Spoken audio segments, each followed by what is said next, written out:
Good evening Himachal. औद्योगिक क्षेत्र बरूटीवाला के समीप मंधाला गांव की महिला पंचकुला में कोरोना पॉजिटिव पाई गई है। सूचना मिलने के तुरंत बाद प्रशासन ने हरकत में आते हुए एहतियातन उसके परिवार के 10 सदस्यों को होम क्वारंटीन करते हुए पूरे गांव को सैनिटाइज कर दिया है। बता दें कि 53 वर्षीय महिला का पंचकुला के निजी अस्पताल में उपचार चल रहा था। विगत 20 मई को उसका पंचकुला में कोविड सैंपल लिया गया, जिसकी रिपोर्ट शुक्रवार सुबह पॉजिटिव आई है। एसडीएम नालागढ़ प्रशांत देष्टा ने बताया कि महिला सहित उसके परिवारजनों को होम क्वारंटीन कर दिया गया है। संक्रमित महिला का दोबारा सैंपल लेकर कोविड जांच के लिए भेजा है। तरफ से इंटीमेट किया गया था हमें कि एल्केमिस्ट हॉस्पिटल पंचकुला में इनका टेस्ट हुआ था और अभी प्रिकॉशनरी तौर पर हमने जो सीलिंग का प्रोसेस है वो कर रखा है और रीसैम्पलिंग करेंगे।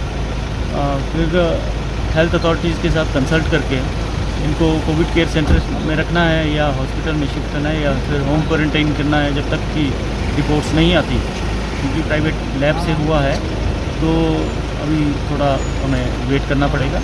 बाकी सारी चीज़ें जो है एज पर प्रोटोकॉल जो है फॉलो की जाएगी। जाली ई पास बनाकर पश्चिम बंगाल से किन्नौर पहुंचा संदीप विश्वास के विरुद्ध किन्नौर पुलिस ने विभिन्न धाराओं के तहत मामला दर्ज कर लिया है। SDM Kalpa doctor major Avinder Sharma ने बताया कि संदीप विश्वास नाम का व्यक्ति वेस्ट बंगाल से तमाम बैरियर्स लांघता हुआ मोटरसाइकिल से सांगला अपने परिवार के पास पहुंच गया। प्रारंभिक जांच में लग रहा है कि उसने मेडिकल इमरजेंसी को लेकर शिमला से सांगला के लिए ई पास अप्लाई किया था। डिटेल इंक्वायरी पर मालूम हुआ कि वाराणसी, नारायणगढ़, ऊना आदि पुलिस बैरियरों को लांघता हुआ शिमला पहुंचा, जिसमें एक व्यक्ति जो है संदीप विश्वास उसका नाम है और वो वेस्ट बंगाल से तमाम जो है वो बैरियर्स को क्रॉस करता हुआ मोटरसाइकिल के ऊपर जो है वो सांगला तक पहुंचा है।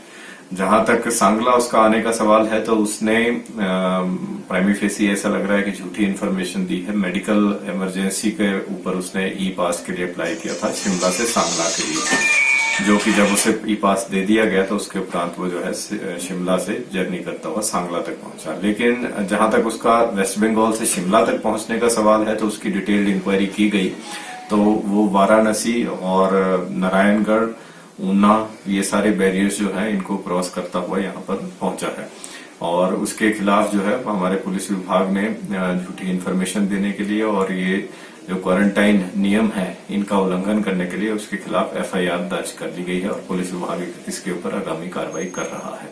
और मैं धन्यवाद देना चाहता हूं हमारी लोकल पंचायत का सांगला का, जिन्होंने तत्काल जो है हमें इस बारे में इन्फॉर्मेशन दी और सूचना मिलते ही हमारे तहसीलदार और पुलिस विभाग के जो अधिकारी हैं वो वहां मौके के ऊपर पहुंचे और तब तक ये व्यक्ति जो था वहां पर अपने परिवार के 4 अन्य लोगों के साथ संपर्क में आया था। उनको तुरंत इंस्टीट्यूशनल क्वारंटाइन कर दिया गया है सभी को और जो पुलिस ने जो मामले में एफआईआर दर्ज की है उसके ऊपर पुलिस विभाग कार्रवाई कर रहा है। नालागढ़ में आए यूपी बिहार के लोग निगम की बसों में घर रवाना हो गए हैं। उपमंडल प्रशासन व बाहरी राज्यों को भेजने के लिए नियुक्त किए गए नोडल ऑफिसरों की देखरेख में इन लोगों की स्वास्थ्य संबंधी औपचारिकताएं पूर्ण करने के बाद रवाना किया गया है। नालागढ़ से 30 बसों में करीब 700 लोगों को घर भेजा गया है। इसमें अधिकांश रूप से यूपी के गोरखपुर, खुशीनगर, देवरिया आदि के लोग शामिल रहे। इस दौरान एसडीएम नालागढ़ प्रशांत देष्टा व नोडल ऑफिसर एवं तहसीलदार नालागढ़ ऋषभ शर्मा सहित पुलिस के अधिकारी व कर्मचारी उपस्थित रहे। नोडल ऑफिसर एवं तहसीलदार नालागढ़ ऋषभ शर्मा ने कहा कि शुक्रवार को 30 बसों में करीब 700 लोगों को यूपी व बिहार के लिए रवाना कर दिया गया है। नमस्कार, जैसा कि विदित था कि आज यूपी से जो है पिछले कल जो कालका में आज ट्रेन आई थी और उसमें जो यूपी के 3 जिले हैं गोरखपुर, कुशीनगर और देवरिया, इन 3 जिलों के जितने भी जो माइग्रेंट लेबरर्स थे जो यहाँ पर स्टक हो गए थे उनके लिए जो ये ट्रेन की व्यवस्था की गई थी। उन्होंने अपना रजिस्ट्रेशन जो है ऑनलाइन रजिस्ट्रेशन पोर्टल पर जो अपना बायोडाटा है वो रजिस्टर किया था और जो 1100 हेल्पलाइन है हिमाचल प्रदेश की सीएम हेल्पलाइन है उसके थ्रू रजिस्टर किया था। या जो फॉर्म हमने इनको डिस्ट्रीब्यूट किया उसके तरह इन्होंने हमें अपनी जानकारी दी थी। तो इनको जो हमारा कंट्रोल रूम शिमला में स्थापित है वहाँ से इनको उनके जो सेल फोन से उस पर मैसेज आया था कि इतनी तारीख का 22 तारीख का आज का दिन फिक्स किया गया था और लगभग नालागढ़ और बद्दी से हमने जो है 30 बसों में इनको जो है कालका रेलवे स्टेशन पूरी खाने व्यवस्था के साथ पूरे मेडिकल के साथ इनको वहाँ पर भेजा है, जिसमें लगभग 700-800 लोगों को जो है आपके जो कालका रेलवे स्टेशन से और ये डिस्पैच कर दिया गया है और ये प्रोसेस अभी भी जारी है। इसमें जो बताना चाहूँगा फर्दर जो ये फेस है ये 3-4 दिन के लिए और रहेगा। 28 तक इसमें 22-24 तारीख को फिर से एक ट्रेन आएगी, 26 को और 28 को इसमें ट्रेनों का प्रावधान है। जितने भी माइग्रेंट लेबरर्स हैं इनको जो है हम यहाँ से अपने अपने जो गृह जिला जाना चाहता है इनको जो है भेज रहे हैं। धन्यवाद। नगरोटा सूर्या में रेड जोन से आए 3 युवकों को राधा स्वामी सत्संग घर में 14 दिन के लिए क्वारंटीन किया गया है। यहाँ सभी युवाओं का स्वास्थ्य बिल्कुल ठीक ठाक है। इन तीनों युवकों की सुबह और शाम को डॉक्टरों द्वारा स्वास्थ्य की जांच की जाती है। इसके अलावा इन्हें खाना, चाय तथा हर प्रकार की सुविधाएं मिल रही हैं।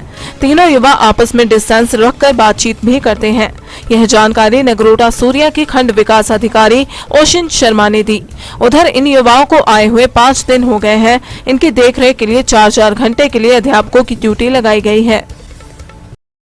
हमारे यहाँ पर क्वारंटीन सेंटर में अभी 3 कैंडिडेट्स आए हैं। इनमें से दो का नाम रवि कुमार, एक का अजय कुमार है। इनके एक को हो गए हैं 4 दिन और 2 को हो गए हैं यहाँ पे 5 दिन हो गए हैं।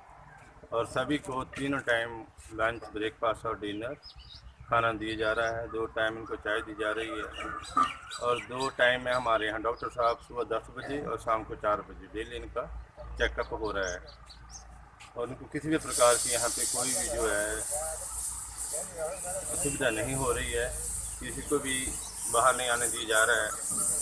पंखे लगाए हुए हैं, इनको बिस्तर दिए हुए हैं और अभी हम इनके लिए इंटरटेनमेंट के लिए टीवी भी लगाने के लिए जा रहे हैं। बीडीओ साहब हमारे तहसीलदार साहब जी हैं जो अभी डिश और टीवी दे गए हैं, लेकिन अभी कनेक्शन लगाना है इनका और डेली इनका प्रॉपर्ली चेकअप हो रहा है। किसी प्रकार की कोई इनको दिक्कत नहीं है और आज शायद हमारे 4 की कैंडिडेट शायद और आने।